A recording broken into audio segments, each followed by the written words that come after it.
Alors, dans cet exercice, on vous propose d'étudier la cinétique d'une réaction d'oxydoréduction entre le bichromate de potassium et l'éthanol. Alors, on vous donne une série d'informations. On va revenir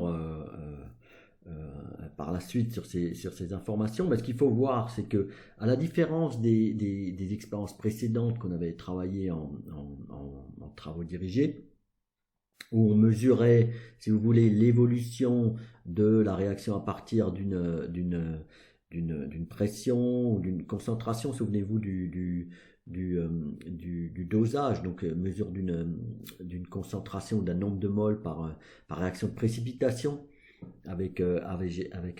Ici, la concentration, en tout cas l'avancement, est mesuré en suivant l'absorbance. Ok. Alors déjà, bon, je ne sais pas où vous en êtes avec les réactions d'oxydoréduction, mais on va écrire ensemble. En tout cas, bon, si vous ne savez pas le faire, regardez où vous en êtes dans cette thématique-là.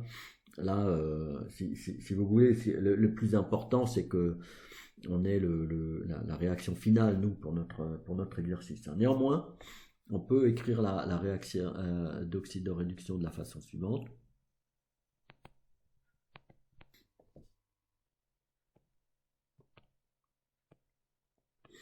Donc voilà ici l'aldéhyde. Moi, je peux le développer pour que vous voyez à quoi ça ressemble. C'est H3COH. Voilà ici les H+ et les E-. Donc ça c'est pour ce qui est de l'éthanol. Pour ce qui est du bichromate de potassium, donc il est dissocié, hein, de sorte que nous on s'intéresse à Cr2. Donc c'est 2-.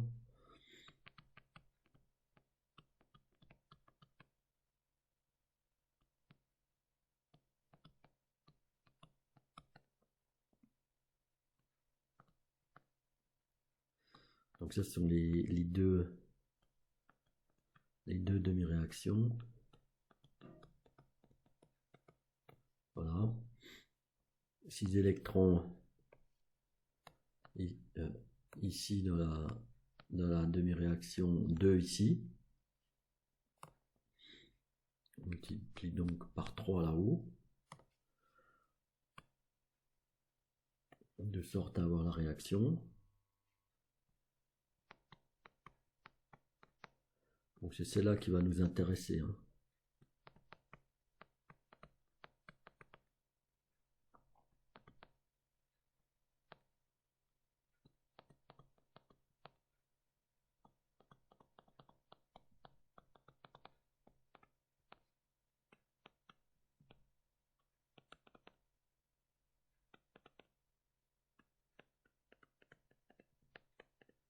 Aldéhyde.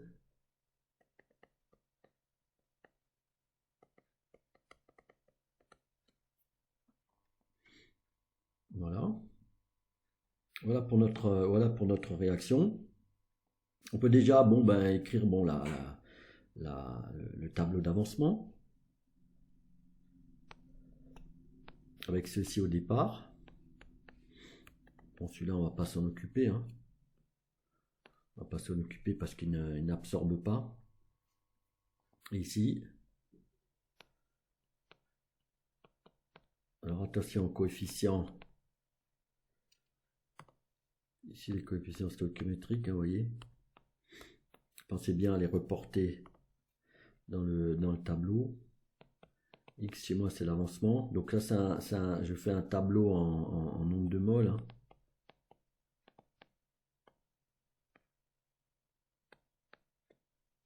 Voilà. Voilà pour le tableau d'avancement. Donc on a bien ici on a bien écrit la réaction, puis on a tout de suite produit le tableau d'avancement. Et là, on vous demande évidemment de déterminer alpha, bêta et K. Alors on vous dit également que cette réaction-là, vous voyez que bien qu'on ait du H+, on vous dit que la vitesse de réaction, elle est de cette forme. D'accord? Alors, Bon, je peux l'écrire.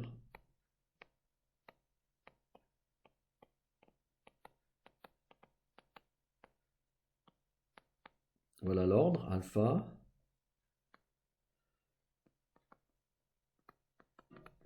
Et ici bêta sur l'éthanol.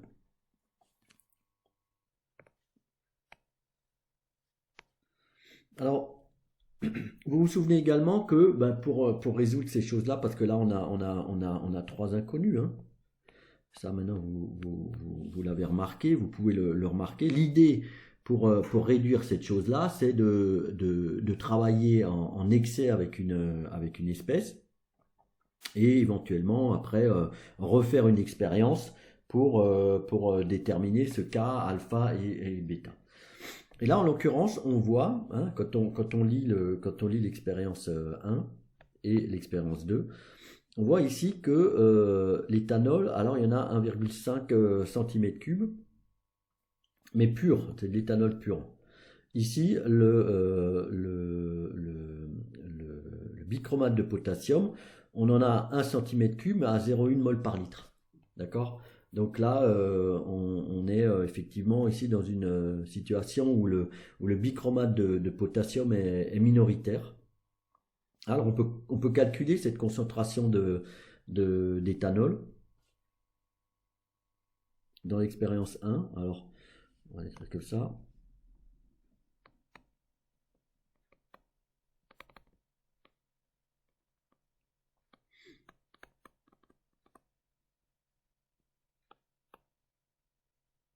Non, alors dans l'expérience 1, on est d'accord que là, on vous donne un volume, quoi. C'est-à-dire qu'il va falloir considérer la masse volumique et la masse molaire de l'éthanol pour trouver le nombre de moles. En l'occurrence, à chaque fois, vous n'hésitez pas à arrêter la vidéo et faire vous-même le calcul, hein, parce que si vous êtes passif devant la vidéo, ça va être compliqué. Alors pour avoir le nombre de moles, ben 1,5 cm3, je peux laisser les dimensions comme ça si vous voulez, entre crochets, fois la masse volumique,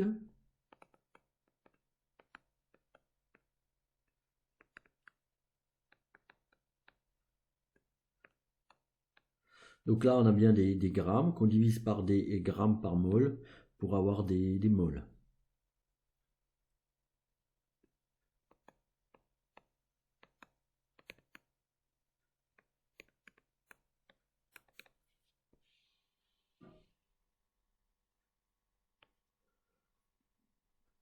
Donc là si je retrouve dans mes notes, on va avoir cela en nombre de moles.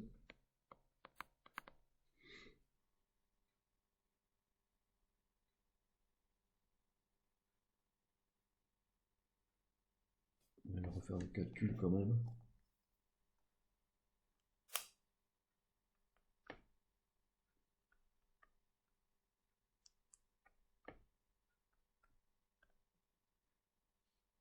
Ouais.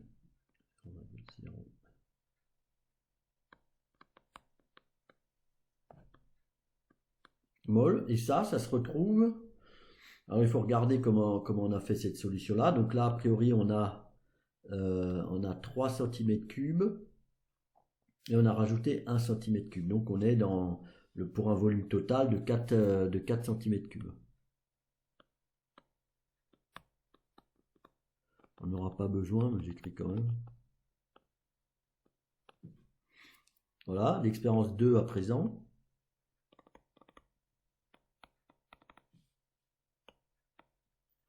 Voilà, c'est le même calcul, hein, mais si on regarde l'expérience 2, on a 3 cm3 d'éthanol pur. Donc c'est le même calcul. On remplace simplement le volume ici, hein.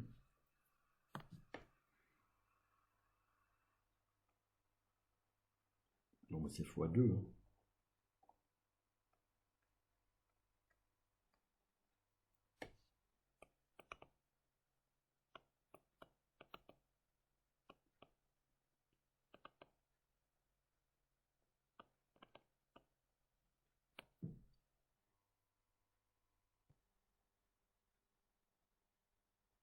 Et là, donc par rapport à cette, donc toujours pour un volume total de 4 cm3.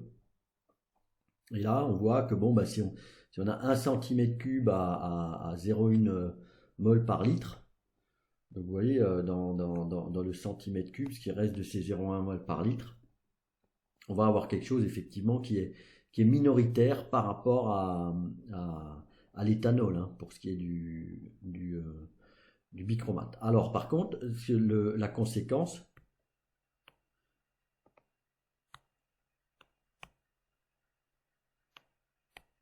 ici, c'est qu'on peut réécrire cette loi de vitesse.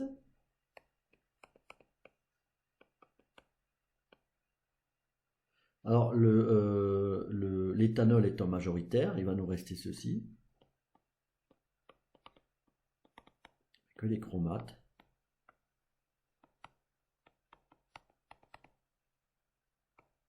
Avec K' égale K fois.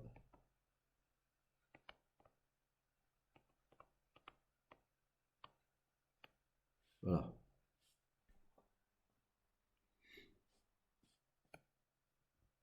Donc là, on a déjà réduit cette expression-là, avec quelque chose qu'on a mis un terme qu'on a mis dans la constante, pour réduire évidemment cette expression-là à plus simple pour sortir ce alpha. Alors, à présent, il faut le déterminer, ce alpha, en fonction des données expérimentales, donc de l'expérience 1. Et pour ça, moi je vous propose tout de suite de poser l'hypothèse que alpha égale 1 pour simplifier les calculs, hein, puisque vous aurez compris que si je dis ça, c'est que l'hypothèse alpha égale 0 ne fonctionne pas. Donc on pose l'hypothèse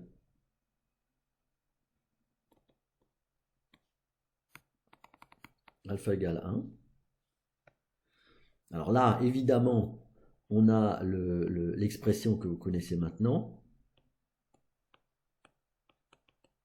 Donc sur les chromates, c'est là-haut. Hein. C'est ln de A sur A moins X. Alors si je l'écris dans ce sens, c'est égal à K'T. Voilà. Et toute la difficulté ici, maintenant, comme d'habitude, c'est d'exprimer ce nombre de moles, ou cette concentration, mais c'est-à-dire que le volume, là, il simplifie, donc il ne nous reste que des A et des A moins X.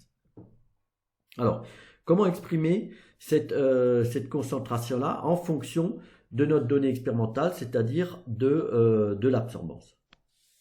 Alors pour cela, il faut se souvenir déjà de la loi de Beer-Lambert qui dit que l'absorbance, elle vaut la longueur fois la concentration fois le coefficient d'absorption de l'espèce considérée. Mais on vous dit quand même que ici dans l'énoncé, on vous dit que à cette longueur d'onde de travail, l'absorbance est la somme de deux termes. Le premier correspondant au bichromate, ou chromate, et le deuxième rassemble les absorbances résiduelles des autres espèces. C'est-à-dire qu'on va considérer toutes les absorbances. C'est-à-dire que chaque espèce aura son absorbance. Hein. Donc on pourrait écrire ici, je vais associer epsilon 1, epsilon 2, epsilon 3, epsilon 4, epsilon 5 à ces espèces, hein, qui sont différentes. Ainsi, il vient que l'absorbance peut être écrite de la façon suivante. Par exemple, A0. Alors A0, on est dans la ligne ici, hein, dans le tableau d'avancement. A0 est égal, alors L, on va pouvoir le factoriser puisque c'est la longueur de la cuve, en tout cas du trajet dans le milieu qui absorbe. Alors c'est la concentration des chromates fois epsilon 1. Mais là, on pourrait mettre le V, hein, puisque moi, je vous ai dit que je faisais un tableau en nombre de moles. On verra que tout ça, ça va se simplifier. Alors, on continue. Au départ, on a encore des H+, et également donc l'éthanol. Hein.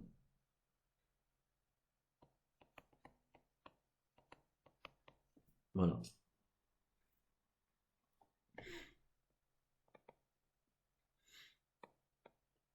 Alors on a l'absorbance à tout instant, seconde ligne du tableau.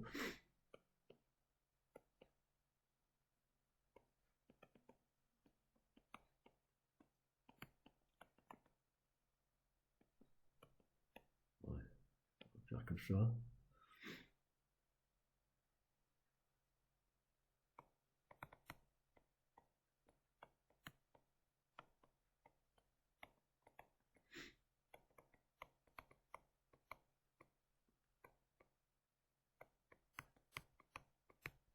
Et là on ajoute aussi, pour l'absorbance totale, toutes les espèces qui sont apparues ici, soit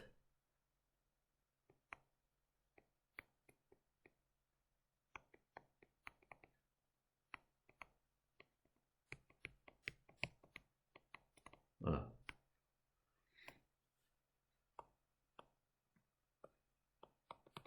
Et à l'équilibre, à infini, on vous donne on vous le donne dans le tableau là-haut. Ok. Mais là, ça veut dire que comme qu'est-ce qui est en excès? C'est l'éthanol qui est en excès. C'est-à-dire qu'on va tout consommer de, des chromates. C'est-à-dire que, on va l'écrire là, à T infini, à l'équilibre, on a x qui est égal à A.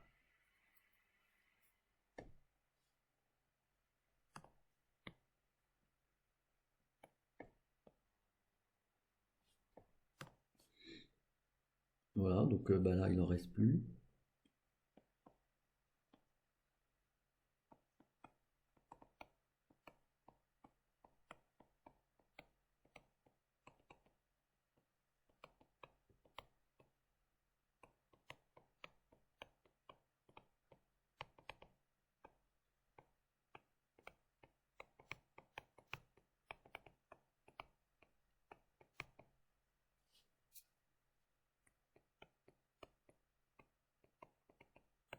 Voilà. Donc ici, on a les expressions des absorbances à l'instant 0, à l'instant t, à l'équilibre, enfin quand tout a été consommé, plutôt qu'à l'équilibre, disons que quand les chromates ont été consommés. Et vous vous souvenez que l'idée, c'était, alors on avait des pressions, on avait des P0 dans d'autres exercices, hein, les exercices précédents, des P0, P infini, P à l'instant t. Ici, on va combiner cette fois-ci les absorbances là pour essayer de trouver cette expression-là. Donc là, je vous avoue que combiner ces trois absorbances, enfin l'expression de ces trois absorbances pour trouver A sur A moins X, c'est peut-être un peu compliqué. Alors rassurez-vous, si jamais on est amené à faire ça en examen, on vous mettra sur la voie, hein, bien sûr. Donc en fait, ce qu'il fallait voir ici, c'est qu'on pouvait combiner ces absorbances de sorte à produire un A-X et un A. En l'occurrence, par exemple, en exprimant A0 moins A infini,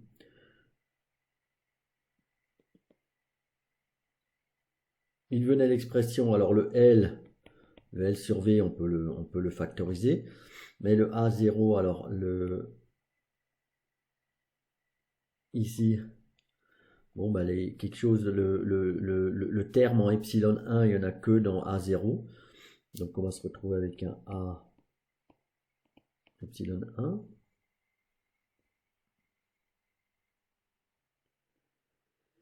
1. Les termes en epsilon 2, ici, A0, donc B moins B, il reste 8A epsilon 2. Voyons les termes en epsilon 3.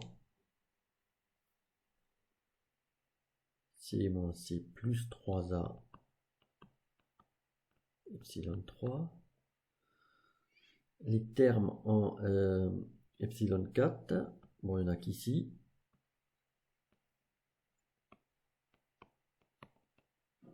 Et là, epsilon 5, 3a. Voilà. Également, ce qu'on pouvait faire, c'était exprimer a moins à infini. Voilà, toujours L sur V en préfacteur.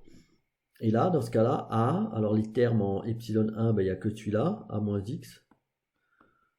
Peut-être que vous voyez déjà apparaître la chose, l'astuce. Les termes en epsilon 2, donc alors a c'est b moins 8x moins b plus 8a, c'est-à-dire 8a moins x, epsilon 2. Les termes en epsilon 3 ici, c moins 3x moins c plus 3a.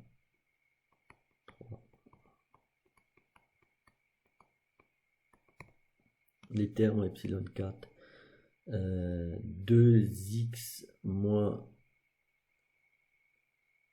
Ah, c'est vrai. 2x moins 2a. Alors, attendez. Est-ce que normalement...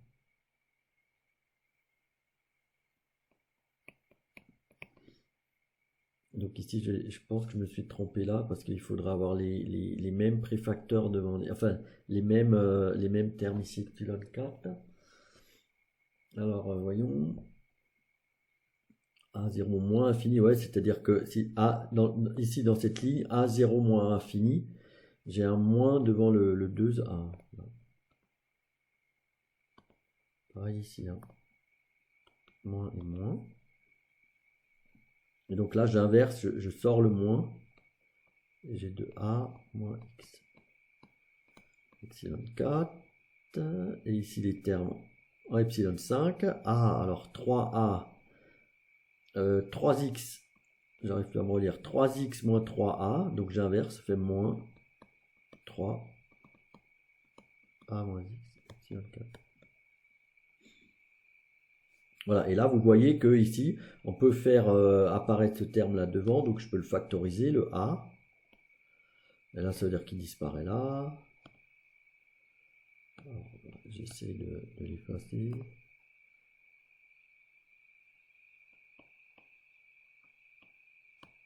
On avait un 8. Là on avait un 3.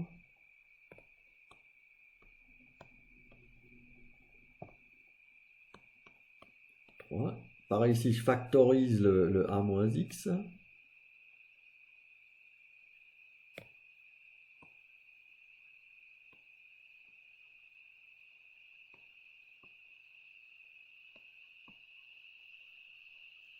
Si je factorise le A moins X, il reste 8 epsilon 2.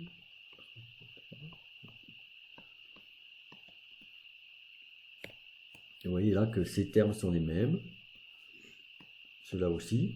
C'est-à-dire qu'en faisant un rapport de A0 moins infini sur A moins infini, on se retrouve bien avec un A sur X. Donc finalement, en faisant cet arrangement-là, on a ln de, ici ce terme-là, A sur A moins X, c'est finalement ln de A0 moins infini sur A moins infini.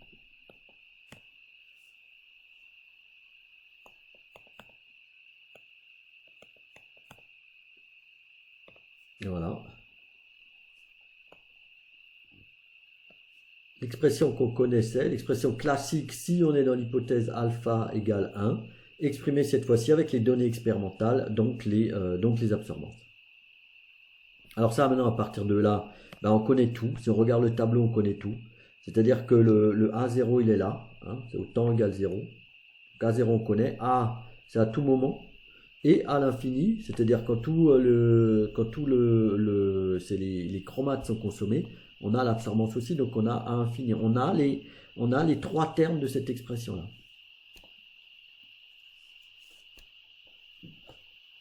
Et ben, vous pouvez calculer pour tous les temps. Alors je fais là, je colle le résultat. Enfin, pas le résultat, c'est l'expression de A0 moins infini et A moins infini. Pour finalement obtenir une valeur de K', qui est une constante dont la valeur est 8,310 moins 2.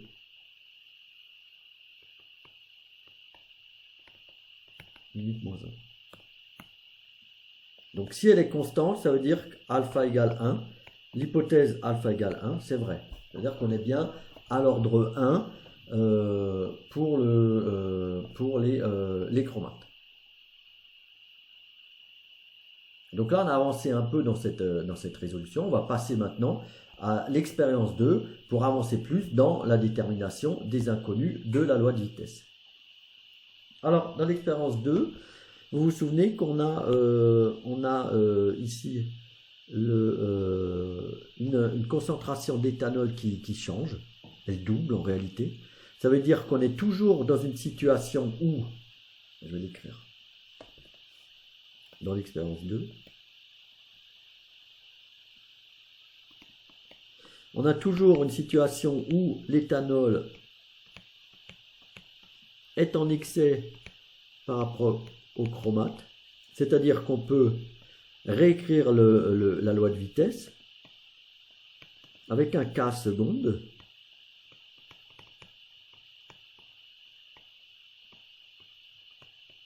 qui vaut, alors ETOH, on va lui attribuer l'indice 2 parce qu'on est dans l'expérience 2, exposant bêta.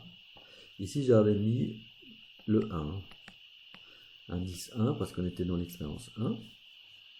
Donc voilà la nouvelle loi de vitesse avec le nouveau K qui est un K seconde. Mais là ici le alpha il est égal à 1.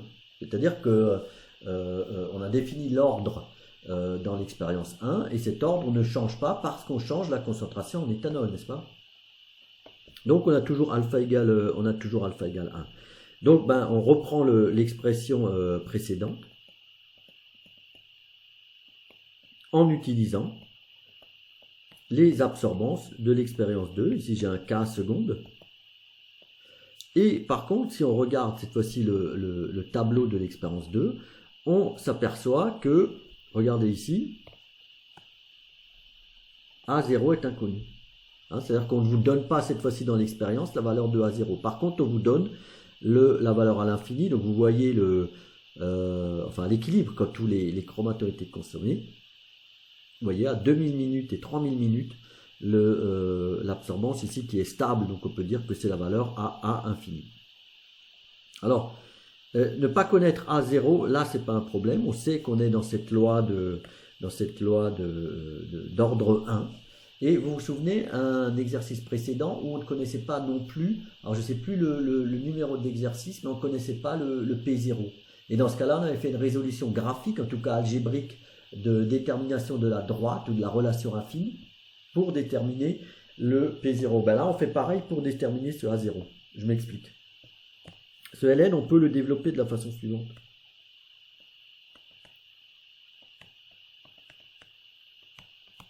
Donc le Ln de en bas c'est un moins, donc ici c'est un plus. Donc ça on est d'accord que ça on connaît. On connaît A à tout moment et on connaît A infini. Dans l'expérience 2. C'est-à-dire que ce Ln de A moins infini, je le mets là, je le fais passer là. De sorte à faire apparaître la relation affine ici, qui n'est d'autre que par exemple ici y égale, donc ça c'est l'ordonnée à l'origine, j'appelle C0, et la pente, K seconde, et T. Hein. Donc on a une relation linéaire de ln de A moins A0 en fonction de T. La relation linéaire,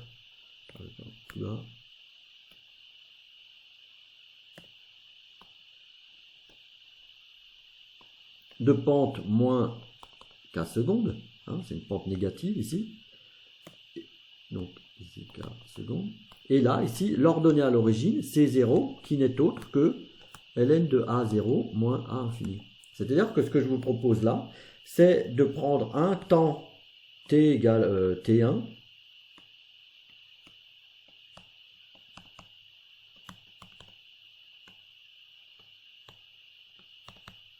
cette relation là,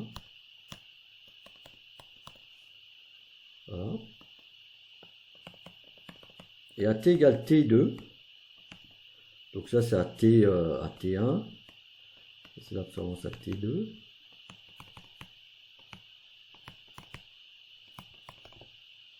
Moins. Voilà, là vous avez un système de deux équations à deux inconnus, les deux inconnus étant celle-ci et celle-ci. Voilà. Et là vous pouvez ainsi déterminer la pente, c'est-à-dire k secondes. Je rappelle, k secondes c'était k fois alors, concentration d'éthanol dans l'expérience 2 qui vaut, par résolution algébrique ici, qui vaut 0,167 minutes moins 1. Et voilà, on a un K seconde, on a alpha égale 1, on a K seconde, et on a K prime qui est par là, voilà, il est là. Donc ça va nous permettre de déterminer bêta de la façon suivante, c'est-à-dire qu'on va réécrire l'expression de K prime. Donc c'est la concentration dans l'expérience 1. Donc ça c'est exposant bêta. K seconde, c'est aussi la concentration de l'éthanol, mais dans l'expérience 2. Ça c'est bêta. Voilà. Donc on connaît K prime il valait 8, 3, 10, moins 2.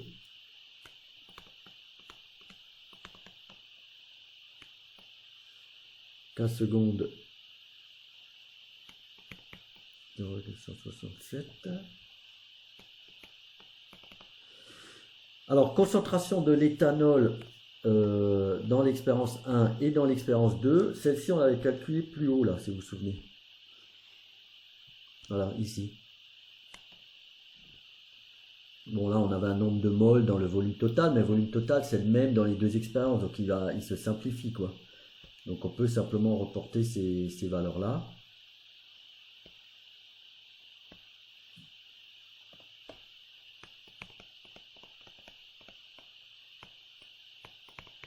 Et l'autre c'était le double, c'était...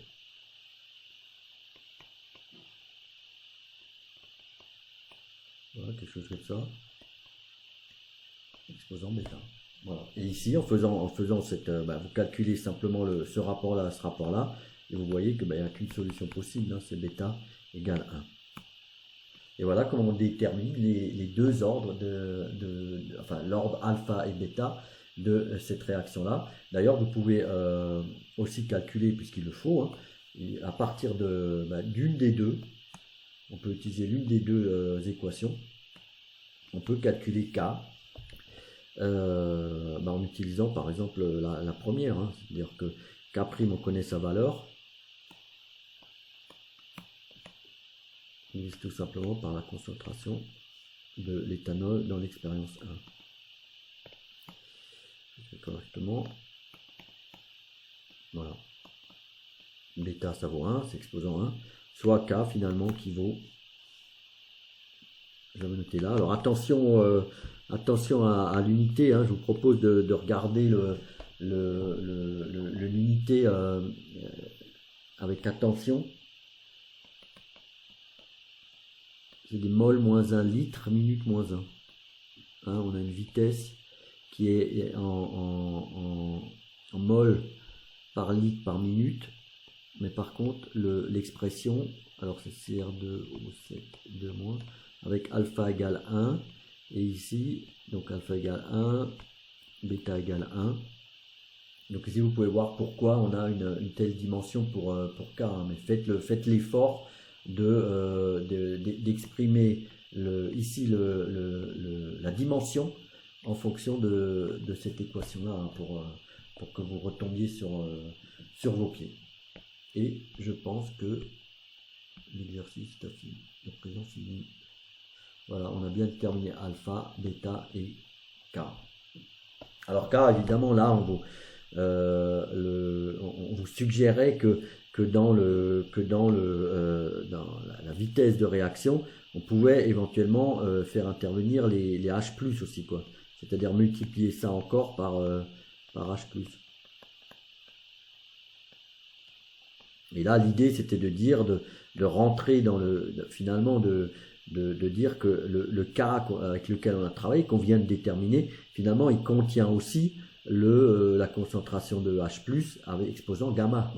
Mais dans ce cas-là, l'idée, c'était de dire, ben, on travaille avec H+ en excès, et à nouveau, on fait 2 expériences pour s'en sortir et trouver le gamma. Donc là, c'était un petit raffinement, mais bon, je pense que réaliser l'exercice comme cela, c'est déjà assez de travail pour nous.